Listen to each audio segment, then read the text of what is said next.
Рахмет. Сағыз.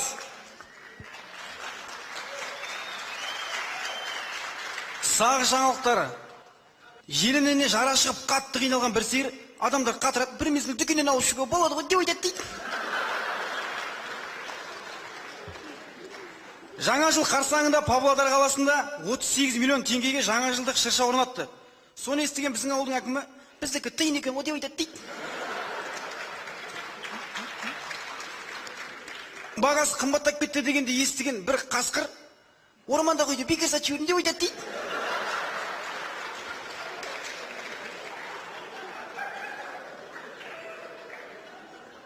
Ауыл жаңалығы.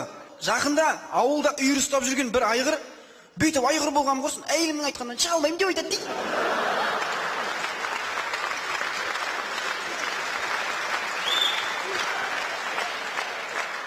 Балықтардың жаңалығы. Жасы 80-ге келген бір балық, осы күні аквариум болмаса суға жүзуден қалдық қой деп айтады дейді. Рахмет.